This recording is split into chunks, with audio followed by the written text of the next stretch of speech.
तिमाही नतीजों का सीजन अब खत्म हो चुका है। कंपनियों ने पहली तिमाही का बही खाता पेश कर दिया है। कोविड संकट के बीच कुछ कंपनियों ने शानदार प्रदर्शन किया तो कुछ के लिए यह समय मुश्किल भरा रहा। लिहाजा इन कंपनियों में निवेश से पहले आपको इनके बही खाते देखने होंगे ताकि कमाई कराने वाली मजबूत कंपनी का चयन किया जा सके। पोर्टफोलियो को चमकाने के लिए जरूरी है कि मुनाफे का हिसाब किताब तसल्ली से समझा जाए। इस खास शो में हम हर सेक्टर को बारीकी से स्कैन करेंगे ताकि आप ये जान सकें कि किस कंपनी से आपको लेना देना रखना चाहिए।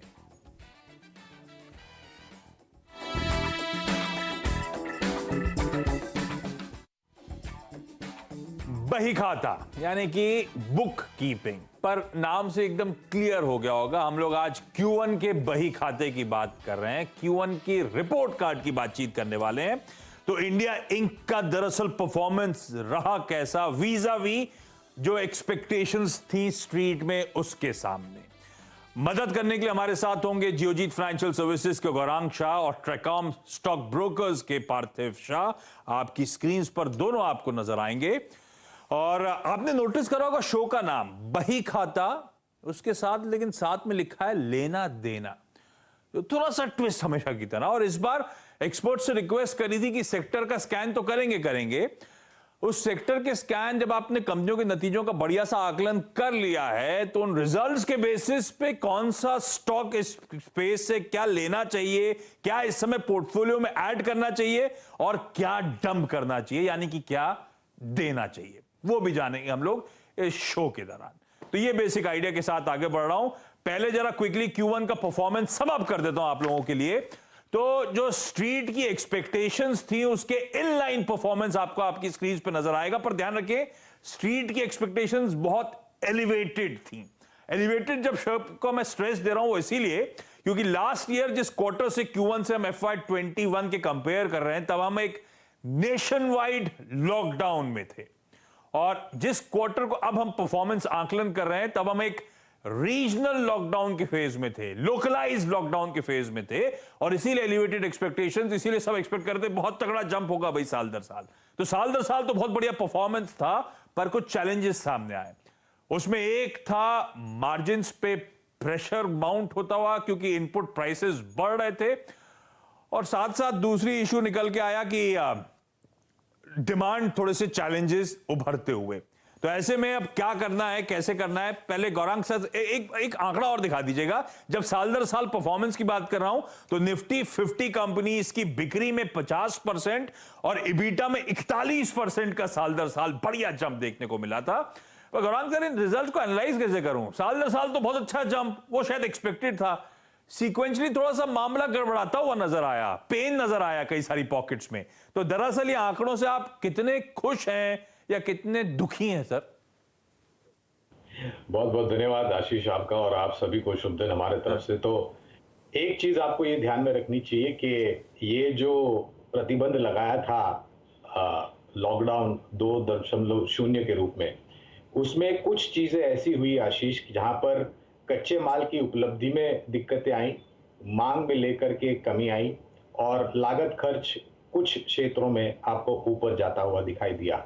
और जो माहौल था उसको देखते हुए मेरे ख्याल से जो तिमाही दर तिमाही अगर हम तुलना करते हैं तो वहां पर शायद आपको थोड़ी बहुत मायूसी दिखाई दी होगी। और ये नहीं भूलना चाहिए आशीष के अप्रैल के और मई के महीने में पूरी तरीके से प्रतिबंध लगा हुआ था और लॉकडाउन हुआ था 2.0 के रूप में। उस माहौल को अगर मैं ध्यान में रखता हूं और ये जो आंकड़ा है उसको अगर मैं नजर में रखता हूं तो एक चीज मुझे ये दिखाई देती है कि आशा की किरण जो है आशीष, वो मेरे ख्याल से काफी उज्जवल है। और तीसरी लहर ने इतना बड़ा कोई प्रकोप या तांडव नहीं खड़ा किया।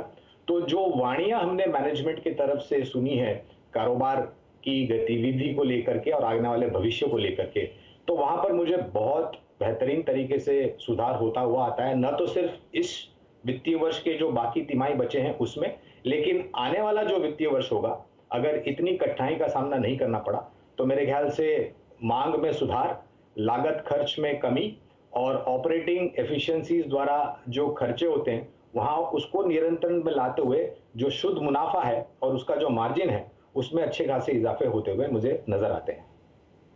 और वाणियों से मतलब वो कमेंट वाणिया बोला नहीं, गौरांग सर ने मुझे महाभारत और रामायण की याद आ गई। वो आकाशवाणी आती थी उस समय, मैं समय हूं वो इंटरेस्टिंग। लेकिन वाणिया इस समय हम मैनेजमेंट कमेंट्री की बात कर रहे हैं। अच्छा, इस बार बड़ा क्लियरली अपग्रेड्स और डाउनग्रेड्स नजर आए थे। डाउनग्रेड्स हुए थे ऑटो, एनबीएफसी स्पेस में कुछ चैलेंजेस के चलते। अपग्रेड्स हमने आते हुए देखे थे मेटल्स में, सीमेंट्स में। इन सब पे आगे बातचीत करूंगा, लेकिन आगे के ट्रिगर्स इंपॉर्टेंट हैं, उस पे क्विकली एक प्लेट आएगी आप लोगों की स्क्रीन पे ट्रिगर्स को लेकर। रिस्ट्रिक्शंस ईज हो रहे हैं, है ना। अब तो जाते जाते फाइनली मुंबई तक में रिस्ट्रिक्शंस ईज होते हुए नजर आ रहे हैं, वो एक बड़ा ट्रिगर है। गौरांग सर ने मेंशन करा वेव 3, बात सही है। एक्टिव नंबर ऑफ केसेस या जो केस लोड है वो सिग्निफिकेंटली रिड्यूस होता हुआ नजर आया है। वैक्सीनेशन का पेस हमारे देश में अब पिकअप हो रहा है। एक लाइकलीहुड बनी हुई है नॉर्मल मॉनसून होगा। और साथ साथ एक और इंपॉर्टेंट बात, जो मैनेजमेंट की कमेंट्री सीएनबीसी आवाज पे आपने सबकी आती हुई सुनी होंगी, ये नतीजे जून तक की तस्वीर बताते हैं। जुलाई और आधे अगस्त की तस्वीर ज्यादातर मैनेजमेंट कमेंट्रीज कह रही हैं कि जून के बाद से जुलाई ऑनवर्ड्स बहुत स्ट्रांग बाउंस बैक उन्होंने डिमांड एनवायरनमेंट में आता हुआ देखा है। ऐसे में पार्थिव, ये आकलन सही है क्या कि Q1 इस फाइनेंशियल ईयर का सबसे चैलेंजिंग समय था होपफुली, और इस कमेंट्रीज को और इन आउटलुक, इन ट्रिगर्स की बातचीत करें तो शायद सब्सिक्वेंट क्वार्टर्स में Q2, Q3, Q4 ग्रोथ हालात पिकअप होते हुए नजर आएंगे? गौरव जी की कमेंट्री से मैं मानता हूं कि इस तरह का ही माहौल है कि आज की तारीख में हमने काफी सारे मैनेजमेंट की कॉन्फ्रेंस कॉल की कमेंट्री सुनी। उनका ये मानना है कि जो सेकेंड वेव आया था और उसके बाद जो रीजनल लॉकडाउन्स थे, तो थोड़ा ऐसा लगा था इनिशियली कि जो कंज्यूमर सेंटिमेंट है, और काफी कंपनीज के रिजल्ट्स हम देखते हैं बेस्ड ऑन द सेंटिमेंट, और जो consumer sentiment, consumer centric companies है, तो उसमें ऐसा लग रहा था कि ये थोड़ा सेंटिमेंट बहुत ही बुरा है। लेकिन second half of this quarter, in Q1 हमने देखा कि काफी पेंट अप डिमांड आया, और ये काफी मैनेजमेंट्स का मानना है कि ये कंटिन्यूड रहेगा गोइंग इनटू Q2।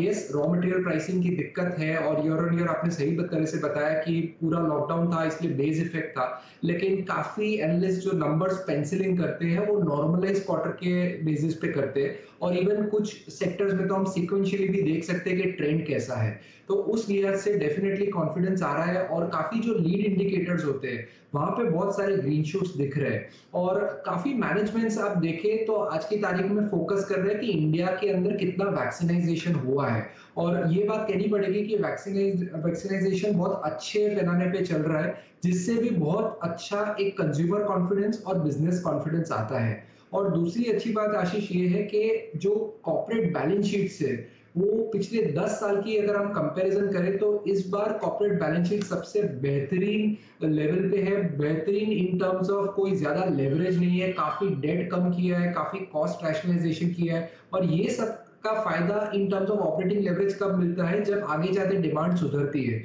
और डेफिनेटली बहुत सारे मैनेजमेंट्स का मानना है अलग अलग सेक्टर्स में कि H2 if not exactly in Q2 तो H2, Q3, Q4 में हम देखेंगे बेस्ट क्वार्टर्स होंगे, even if you are comparing year on year on historical basis. और काफी इंडस्ट्रीज ये भी गाइडेंस दे रही है कि प्री कोविड के लेवल्स पे उनका बिजनेस आ गया है और यहाँ से वो आगे बढ़ने वाला है। तो ओवरऑल मैनेजमेंट कमेंट्रीज काफी अच्छी है, काफी सेक्टर स्पेसिफिक मुझे लग रहा है काफी बड़े टेलविंड्स रहेंगे आगे जाते इन टर्म्स ऑफ अर्निंग्स ग्रोथ। लग रहा है बस एक ही वेरिएबल जो कॉन्स्टेंटली हमें मॉनिटर करना होगा, वो ये जो अगर कोई वेव आनी और कोई घातक वेव ना आए तो होपफुली सब बढ़िया। आगे का आउटलुक, ट्रेजेक्टरी इंडिया इनकी ज्यादा बेहतर आपको देखने को मिलेगी। लेकिन आप शो के कोर पे चले जाते हैं, लेना और देना की बात कर ली जाए। सबसे पहले बैंक्स को स्क्रीन पर लेकर आइए। बैंक्स के जब रिजल्ट्स आए तो ज्यादातर प्राइवेट बैंक्स की एसेट क्वालिटी में वो फ्रेश स्लिपेजेस नजर आए थे, खासतौर पर रिटेल सेगमेंट में। लेकिन एक अच्छी बात थी कि वेव 1 के मुकाबले वेव 2 में एसेट क्वालिटी पे बहुत मिनिस्क्यूल या कह लीजिए काफी कम इंपैक्ट देखने को मिला। बैंक एज अ स्पेस के रिटर्न्स आपकी स्क्रीन पर आ जाएंगे, बढ़िया परफॉर्मेंस रहा है। लेकिन गौरांग सर, वो रिजल्ट के बाद सबसे इंपॉर्टेंट जो दिग्गज कंपनीज है उनमें से क्या डंप करना है, क्या लेना है? तो आशीष, वित्तीय क्षेत्र के और बैंकिंग क्षेत्र के ऊपर टिप्पणी एक और मुद्दा था जो मैं सबके नजर में लाना चाहूंगा, वो है सरकार के तरफ से जो PLI स्कीम जारी की गई है। मेरे ख्याल से करीबन 12 क्षेत्र पीएलआई स्कीम यानी कि प्रोडक्शन लिंक इंसेंटिव स्कीम के तहत आते हैं और आने वाले समय में और भी नए क्षेत्र इसका भी फायदा आने वाले समय में आपको तिमाही नतीजे में आता हुआ दिखेगा। बहरहाल जो वित्तीय क्षेत्र का आपने जिक्र किया है बैंकिंग क्षेत्र में, तो वहां पर दिग्गज निजी क्षेत्र की बैंक एचडीएफसी पर हमारी खरीदारी की राय है। और अगर एक बैंक जिससे आपको दूर रहना है वो सरकारी बैंक होगी बैंक ऑफ इंडिया, और लक्ष्य के रूप में एचडीएफसी बैंक में ये जो तिमाही नतीजे हमने देखे हैं फिलहाल, उसके तर्क के आधार पर, बुनियादी तर्क के आधार पर 1950 का लक्ष्य है एचडीएफसी बैंक पर, और बैंक ऑफ इंडिया पर हमने करीबन 55 के आसपास के नीचे के तरफ के लक्ष्य तय किए। इंटरेस्टिंग। तो एचडीएफसी बैंक लॉन्ग किया जा सकता है। ऑफ लेट बढ़िया खबरें आ रही है, एक रैंक अंडर परफॉर्मर था दिग्गजों में, ये स्टॉक चलेगा और बढ़िया चल के देगा। लेवल्स आपकी स्क्रीन पर दिखा रहे हैं 1950 के, और डंप करना है स्पेस से कुछ तो एक सरकारी bank bank of India, result खराब थे, मूड बिगाड़ा है, इस स्टॉक से दूर रहिएगा, है तो हटाइएगा, उस जगह एचडीएफसी बैंक को ऐड करना है, फर्दर ऐड करना है, फ्रेश बाय करना है। इस तरह से आपको रीस्ट्रेटेजाइज करना है अपने पोर्टफोलियो को। आईटी रिलेटेड ग्राफिक्स आपकी स्क्रीन पर आएंगे, और आईटी सेक्टर में ये बैक टू बैक चौथा स्ट्रेट क्वार्टर कह लीजिए जब बढ़िया सीक्वेंशियल ग्रोथ इस स्पेस में डिलीवर करके दी है। वो वेव 1 के समय से आपको याद होगा डिजिटल पे स्पेंड्स बढ़ने शुरू हुए थे, और उसके बाद से तो रुकना ही, पहले लग रहा था कि एक नी जर्क है और थोड़े दिनों में सबसाइड हो जाएगा, पर दरअसल कोविड ने सिखा दिया कि अब पूरी तरह से धंधा बदलने की जरूरत है। यू डोंट नो धंधे एक्चुअली कब खुलेंगे। तो जो इनिशियल नी जर्क था वो एक कंपनियों का डिजिटलाइजेशन का जो 2030 में होना था, वो अब लग रहा है ऑलरेडी 2030 तक की भरपाई ऑलरेडी होने लगी है। इस तरह से कंपनीज ग्लोबली डिजिटलाइजेशन पे स्पेंड कर रही हैं। तो उम्मीद से ज्यादातर कंपनीज के अच्छे नंबर्स थे, लेकिन साथ साथ दिक्कत ये हो गई है पार्थिव कि ये स्टॉक्स भी उम्मीद से ज्यादा ट्रैक्शन दिखा चुके हैं। ज्यादातर स्टॉक्स अपने रिकॉर्ड उच्चतम स्तर, नए नए हाईज रोज छूते हुए नजर आ रहे हैं। कितने दिन और ये तेजी? और दूसरा, आपका आकलन रिजल्ट्स के लिहाज से, क्या हटाऊं क्या ले लूं? जी एब्सोल्युटली आशीष जी, अगर आप देखने चाहें तो आज की तारीख में जो ट्रेड वैल्यूएशंस है वो हिस्टोरिकल बेसिस पे ऑन द हायर साइड है, लेकिन इसका रीजन है और ये जस्टिफाई हो सकते हैं बिकॉज हम बड़े जो दिग्गज आईटी कंपनी है, अगर मैं एचसीएल टेक्नोलॉजीज की बात करूं, टीसीएस की बात करूं, इन्फोसिस है, विप्रो है, ये टॉप 4 है हमारे कंट्री के अंदर इन terms of the IT sector. सभी मैनेजमेंट की कंसेंसस पे कमेंट्री है कि ये बहुत बड़ा स्ट्रक्चरल चेंज है इन टर्म्स ऑफ उनके क्लाइंट से जो फीडबैक आ रहा है कि जो डिजिटाइजेशन में उनका जो डील का पाइपलाइन है, जो कैपेक्स है, जो सेंटिमेंट है, ये 1 साल के लिए नहीं है। ये उन लोग को लग रहा है कि 3 से 5 साल का उनको डील पाइपलाइन का रिन्यूअल जो होने वाला है, और काफी जो ट्रेडिशनल कमोडिटाइज सर्विसेज बिजनेस है उससे जो डिजिटल सर्विसेज में जो नया कैपेक्स हो रहा है, तो बहुत सारा काम रहेगा। और अच्छी बात यह है, जो चैलेंज भी है इन कंपनीज के लिए, कि आज की तारीख में टैलेंट की शॉर्टेज है। कोई भी सेक्टर में टैलेंट की शॉर्टेज कब होती है? जब डिमांड एनवायरनमेंट एकदम से बढ़ जाता है और टैलेंट की शॉर्टेज हो जाती है। इसलिए नेगेटिव में थोड़ा इसलिए बोल रहा हूँ क्योंकि ये कंपनीज को आगे जाके वेज हाइक्स करने पड़ेंगे, अदरवाइज एट्रिशन रेट बढ़ जाएगा। लेकिन अच्छी बात ये भी है कि इन कंपनीज के लिए काफी कॉस्ट कटिंग हुआ है। हमने देखा है आज के तारीख में भी काफी सारी IT companies work from home का ट्रेंड रख रही है और उसके वजह से काफी ओवरहेड्स कम हुए, इसलिए मार्जिन्स तो अच्छे दिखा है। और मेरा मानना है जिस तरह से डिजिटाइजेशन पे, क्लाउड पे, ऑटोमेशन पे फोकस बढ़ रहा है, आईटी कंपनीज के पास प्राइसिंग पावर भी बढ़ेगा, जिससे हम देखेंगे मार्जिन बैंड भी अच्छा रहेगा। तो ओवरऑल ये क्वार्टर के रिजल्ट्स बहुत अच्छे थे, कमेंट्री भी बहुत अच्छी थी, लेकिन ये आपने राइटली इंडिकेट किया कि कुछ पॉकेट्स में वैल्यूएशंस कुछ ज्यादा ही बढ़ गए। मैं एग्जांपल दूंगा और अवॉइड करने की भी सलाह दूंगा और सेल की सलाह दूंगा in a company like Happiest minds.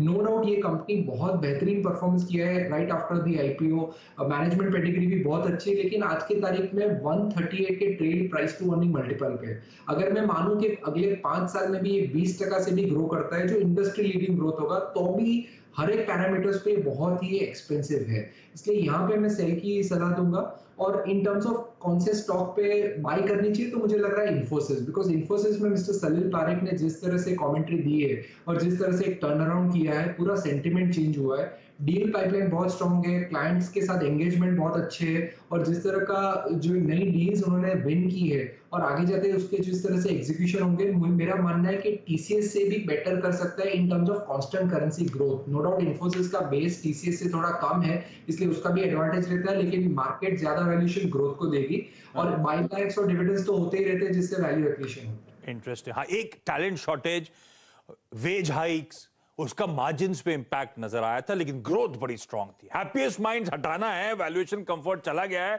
बहुत तेजी आ गई है, फ्यूचर की अर्निंग्स को भी डिस्काउंट कर लूं तो भी महंगा नजर आता है, और इन्फोसिस ऐड करना है, खरीदना है, इंक्लूड करना है पोर्टफोलियो में। क्विकली मेटल्स की तरफ बढ़ रहा हूं। Highest ever quarterly earnings deliver करी, और रियलाइजेशन चाहे डोमेस्टिक मार्केट हो, एक्सपोर्ट मार्केट हो, गजब का स्वेल होते हुए नजर आए, बढ़िया प्राइस रियलाइजेशन कमांड करी। पर ये जितने सेक्टर्स डिस्कस कर रहा हूं आज, सबसे तगड़ी तेजी मेटल्स में दिखाई। Year till date already metal index 70% का मूव दिखा चुका है। ऐसे में गौरांग सर, एक हाइंडसाइट पता चलेगा या आप बता सकते हो, साइकिल है कमोडिटीज की, ये सुपर साइकिल है? सुपर साइकिल है तो शायद और भी तेजी, और क्या रखना है, क्या हटाना है सर? तो मुझे तो ये लग रहा है आशीष की ये सुपर साइकिल है, और खास करके धातु क्षेत्र में जिस तरीके से हमने लगातार निरंतर नतीजों के सुधार के आधार पर शेयर के दामों में उछाल देखा है, और ये कहीं ना कहीं आशीर्वाद मिला है कि चाइना ने जहां तक नीतियां बनाई हैं उसका एक सीधा सकारात्मक सा असर भारत में स्थापित लोहा या फिर धातु बनाने वाली कंपनियां हैं उनको मिला है। और एक बड़ी बात यह भी है कि घरेलू आधार पर अगर आप देखने जाएं तो सरकार ने जिस तरह से नीति बनाई है भारत निर्माण की, तो आपको दो चीजें लगेगी अगर आपको सक्षम और मजबूत ढांचा खड़ा करना है, और ये घरेलू मांग मेरे ख्याल से और भी कायम रहेगी आने वाले काफी लंबे समय तक। तो खरीदारी की सूची में हमने टाटा स्टील को उतारा है, और नतीजे भी काफी शानदार थे, न तो सिर्फ घरेलू कामकाज के लेकिन जो यूरोपियन कारोबार है उधर भी, और पर टन रियलाइजेशन भी काफी शानदार आंकड़ों पर आया था। तो टाटा स्टील पर खरीदारी की राय है। 1850 न्यूनतम और साधारण सा लक्ष्य रखा है। नतीजों के आधार पर इसमें और भी ऊपर के तरफ के दायरे होंगे, और बिकवाली या फिर दूरी रहने की सलाह हमारी होगी एसपीएल से, जहां पर हमें लग रहा है कि नीचे की तरफ 360 के लक्ष्य हो सकते हैं। फिर हटाना है, टाटा स्टील को इंक्लूड करना है। ये स्टॉक और भी अच्छे मोमेंटम, अच्छी तेजी दिखाता हुआ नजर आएगा। क्विकली आगे बढ़ रहा हूं, एक सेक्टर और कवर कर लूं, उसके बाद ब्रेक लेने जाऊंगा। एफएमसीजी का स्पेस, तो ज्यादातर कंपनीज ने डबल डिजिट ग्रोथ इस Q1 के क्वार्टर में क्लॉक करी। एक तो कमजोर बेस प्ले कर रहा था, दूसरा अर्बन और रूरल डिमांड दोनों में अच्छा खासा फायदा, अच्छा खासा सुधार देखने को मिला। पर जैसे आईटी में मार्जिन्स के इशू थे, यहां पे भी मार्जिन्स के इशू आए। यहां पे इनपुट कॉस्ट जो एस्केलेट हो रही थी वो पास ऑन करी गई, तो एक लैग के साथ उसका फायदा मिलेगा, या पूरी तरह से पास ऑन नहीं हुई, वो सब मार्जिन्स पे रिफ्लेक्ट होता हुआ नजर आया। लेकिन पार्थिव, क्या डंप करूं, क्या लूं? एक बहुत बड़ा चेंज ये सेक्टर में आया है कि नए चैनल्स जहाँ पे ये लोग बेच सकते हैं वो बढ़ गए हैं, जैसे ग्रोफर्स है, अमेजॉन है। इसलिए मेरा मानना है कि वॉल्यूम ग्रोथ का trend irrespective of third wave अच्छा रहेगा इन कंपनीज के लिए। इन टर्म्स ऑफ वैल्यूएशंस मुझे लगता है कि डाबर थोड़ा एक्सपेंसिव साइड पे हो गया है, और जिस तरह के इम्यूनिटी बूस्टर प्रोडक्ट्स उन्होंने लॉन्च किए थे उसका एक टेलविंड उनको मिला था। हो सकता है कि आगे जाते वहां पे डिमांड थोड़ा टेपिड हो जाए, इसलिए डाबर पे मुझे तो लग रहा है कि मार्जिन्स पे भी आगे जाते प्रेशर आ सकता है, और प्रोडक्ट भी जो है प्रोफाइल उनका अच्छा है, लेकिन आगे जाते इतना वॉल्यूम ग्रोथ नहीं देखने को मिलेगा। तो डाबर पे मैं सेल की राय दूंगा। मैरिको मुझे लगता है कि एक बाय रह सकता है ये माहौल में, बिकॉज फैंटास्टिक स्ट्रैटेजी से मैनेजमेंट ने काफी सारे नए प्रोडक्ट्स लॉन्च किए, और सबसे अच्छी बात यह है कि उन्होंने पेंडेमिक के टाइम पे जो नए प्रोडक्ट्स लॉन्च किए वो पूरे डिजिटल चैनल्स पे रखे हैं, जैसे ग्रोफर्स है, अमेजॉन है। तो वहां पे हम देख रहे हैं कि अच्छा ट्रैक्शन मिल रहा है मैनेजमेंट की कमेंट्री से, और जो सफोला ब्रांड है उसको बहुत बेहतरीन तरह से एक्सपेंड कर रहा है, और वहां पे ग्रोथ ट्रेंड बहुत ही बेटर है बिकॉज ऑफ लो बेस। तो मेरे को मेरा मानना है एफएमसीजी क्षेत्र में बहुत ही अच्छा करेगा। Good monsoon, good rural demand और अर्बन डिमांड, मेरे को लगता है कि ये सेक्टर के लिए अच्छे टेलविंड्स रहेंगे, और आगे जाते थोड़ा रॉ मटेरियल कॉस्ट प्रेशर है वो भी थोड़ा ईज आउट होगा, बिकॉज वहां पे भी लग रहा है कि काफी रॉ मटेरियल पीक हो गए, तो आगे जाते ये सेक्टर्स के लिए अच्छा माहौल रहेगा। इंटरेस्टिंग। हमने आईटी की बात करी, हमने मेटल्स की बात करी, ये पॉकेट्स ने गजब के रिटर्न्स दिए। ये जो पॉकेट आपकी स्क्रीन पे एफएमसीजी, इसके रिटर्न मैट्रिक्स दिखाइएगा डायरेक्टर साहब। एक साल में 20% केवल, और इस साल अब तक केवल 10% के रिटर्न एफएमसीजी इंडेक्स ने दिए हैं। और पार्थिव कह रहे हैं वैल्यूएशन कंसर्न्स, अंडर परफॉर्मेंस है और उसके ऊपर वैल्यूएशन कंसर्न्स अभी भी बने हुए हैं, तो थोड़ा सा कॉशियसली ट्रेड करने की जरूरत। लेकिन क्या निकालना है, डाबर निकाल दीजिए। क्या लेना है, मैरिको ऐड करके चलिए। अच्छी तेजी, अच्छा मोमेंटम, अच्छा आउटलुक उस स्टॉक में नजर आता है। एक लेगार्ड एफएमसीजी की बात करी थी, कुछ और लेगार्ड हैं जिसके बारे में हम सबको बात करने की जरूरत है। ऑटो हुआ, फार्मास्यूटिकल हुआ, इतनी खबरों के बीच में फार्मा इंडेक्स ने अंडर परफॉर्म करके दिया है। नतीजे कैसे थे, क्या लेना है, क्या बेचना है, ब्रेक के उस पार इन स्पेसिफिक सेक्टर्स का।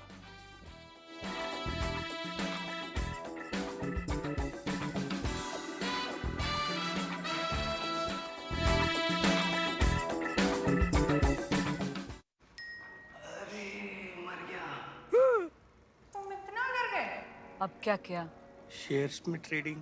तुम्हें 5 पैसा नहीं पता? ओए, अब तो सबको पता है।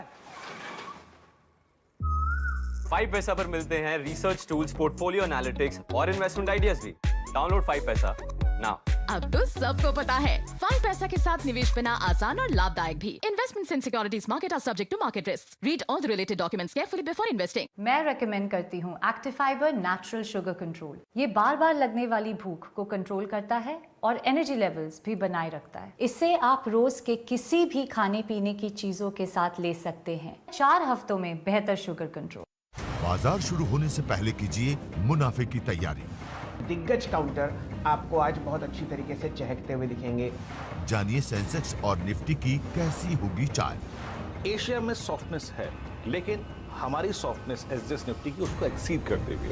और कौन से स्टॉक्स आपको बनाएंगे मालामाल। आप ये देखिए, अगर 1075 तक जाता है तो ये आपको ऑल टाइम हाई टेरिटरी में आता हुआ दिखेगा। देखिए मुनाफे की तैयारी सिर्फ CNBC आवाज पर। के प्रायोजक हैं 5 पैसा, investing made easy and rewarding.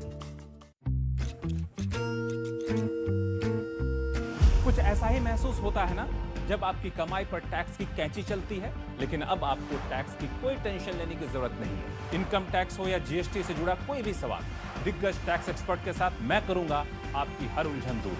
देखिए टैक्स गुरु अब इन वक्त पर सिर्फ CNBC आवाज पर। नमस्कार, CM हेल्पलाइन सेवा में आपका स्वागत है। मैं आपकी क्या सहायता कर सकती हूँ?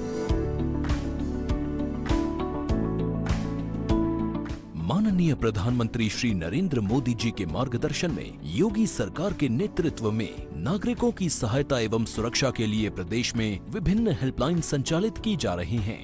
कोविड संक्रमण या पोस्ट कोविड उपचार संबंधित चिकित्सकीय सलाह के लिए 1800 180 5145 पर संपर्क करें।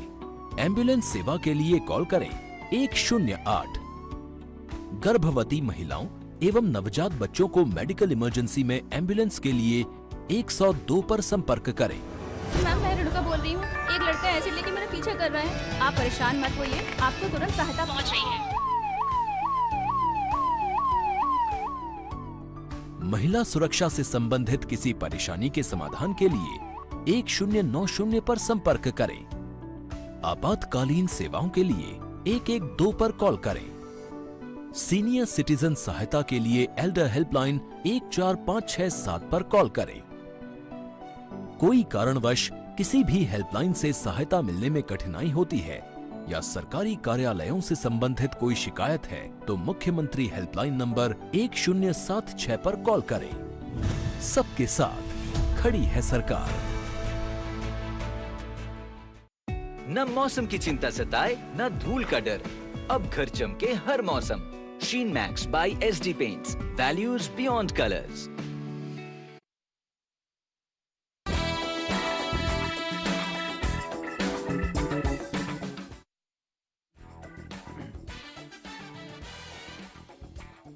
बही खाता तो Q1 के रिजल्ट्स की हो रही है यहां पे बढ़िया एनालिसिस। क्या लेना है क्या देना है उस पर खास तौर पे फोकस। क्विकली अगला स्पेस ऑटो का। नतीजे उम्मीद से कमजोर थे और अब तो चैलेंजेस हैं, वो चिप शॉर्टेजेस वगैरह के दिक्कतें हैं स्पेस में, और इसीलिए स्टॉक के रिटर्न्स, इंडेक्स के रिटर्न्स भी आपकी स्क्रीन पर आएंगे। एकदम म्यूटेड परफॉर्मेंस स्पेस का। ऐसे में गौरांग सर क्या लेना है क्या देना है? तो M&M में खरीदारी की राय है आशीष, और लक्ष्य के रूप में करीबन 980 के लक्ष्य M&M पर, और अगर दूरी बना करके रखनी है मौजूदा परिस्थिति में तो वो होगी मारुति से, जहां पर नीचे की तरफ शायद 6500 तक के लक्ष्य आपको दिखाई दे सकते हैं। M&M खरीदने का कॉल, और M&M को लेकर बुलिशनेस लगातार बढ़ रही है। गौरांग सर ने वो सील लगा दी है। M&M तेजी की तरफ बढ़ता हुआ और मारुति अंडर परफॉर्म कर रहा था और शायद आगे भी वो अंडर परफॉर्मेंस कंटिन्यू होता हुआ नजर आए। Pharmaceutical as a space, please actor साहब स्क्रीन पर डिटेल लेकर आइएगा। नतीजे बाजार उम्मीद के मुताबिक थे, और ध्यान रखिएगा बेहतर या उम्मीद के मुताबिक इसलिए थे क्योंकि भारत में कोविड के चैलेंजेस, वो डोमेस्टिक फॉर्मुलेशंस का पोर्टफोलियो बेटर करता हुआ नजर आया। पर यूएस सेल्स को लेकर कंसर्न्स हैं सीरियस, और एक और दिक्कत है यूएस में बहुत म्यूटेड लॉन्चेस। तो आउटलुक को लेकर कंसर्न्स अभी भी जस के तस बने हुए हैं। पार्थिव ऐसे में क्या करूं? बेचने के लिए मुझे लगता है कि जो एपीआई का हाइप हुआ है उसमें ग्लेनमार्क लाइफ साइंसेज जो नया एपीआई मुझे बहुत ही एक्सपेंसिव लग रहा है और एपीआई में ध्यान रखने की जरूरत है बिकॉज स्पेशलिटी एपीआई मैन्युफैक्चर हो लाइक डीवीज तो बात अलग है, लेकिन यहाँ पे इवन कमोडिटाइज एपीआई वालों के एक टेलविंड की वजह से मार्जिन बढ़े सस्टेनेबल नहीं है, तो यहाँ पे वैल्यूएशन मैसिवली डीरेट होगा, तो इसको एग्जिट करें। और अगर डोमेस्टिक सेंट्रिक फार्मास्यूटिकल कंपनीज के बारे में बात करूँ तो यहाँ पे मुझे लग रहा है कि आने वाले 3 से 5 साल बहुत ही बेहतरीन रहेंगे और इसमें जो private equity run KKR back JB pharma chemical है, ये शेयर हमें बहुत ही पसंद है बिकॉज आगे जाते 4 से 5 नए थेरेपी में ये लोग नए लॉन्चेस करने वाले हैं, पीडियाट्रिक थेरेपी है, ऑन्कोलॉजी है, तो यहाँ पे मुझे लग रहा है बहुत अच्छा ग्रोथ रहेगा, अच्छे ब्रांडेड फॉर्मुलेशंस रहेंगे, बैलेंस शीट रॉक सॉलिड है और अच्छा मैनेजमेंट है, तो जेबी केमिकल फार्मा लेना चाहिए। भी केमिकल्स लेना है और जो रीसेंट लिस्टिंग थी ग्लेनमार्क लाइफ की उससे एग्जिट करिए। क्विकली रैप अप स्क्रीन पे दिखा दीजिए जो हमारा बही खाता था, लेना देना, जो इंपॉर्टेंट सेक्टर्स सारे हमने डिस्कस करे। एचडीएफसी बैंक लीजिए, बैंक ऑफ इंडिया निकालिए बाहर, टाटा स्टील में इंक्लूड करना है, जेएसपीएल है तो हटाइए, बिकवाली करने के यहां पे मौके। एमएनएम पसंद आता है, मारुति में दबाव कंटिन्यू होगा, एग्जिट करना है इससे। इन्फोसिस खरीदना है और हैप्पीएस्ट माइंड जो है वैल्यूएशंस को लेकर अब सीरियस कंसर्न्स आ रहे हैं, एग्जिट करने के, प्रॉफिट बुक करने के मौके। मैरिको पसंद आता है, डाबर के लिए दिक्कतें हैं उसको देना है, जेबी केमिकल्स लेना है और अभी अभी चर्चा हुई Glenmark life sciences, recent listing, valuation stretched, देना है, यानी कि बेच दीजिए अगर ये पोर्टफोलियो में ऑलरेडी है। इस नोट पर गौरांग सर, पार्थिव सर, आप दोनों का बहुत, दोनों शाह के साथ हमने आज एक रॉयल शो करा था, आप दोनों का बहुत बहुत धन्यवाद वक्त निकालने के लिए और आप सबका इस खास पेशकश को देखने के लिए। नमस्कार।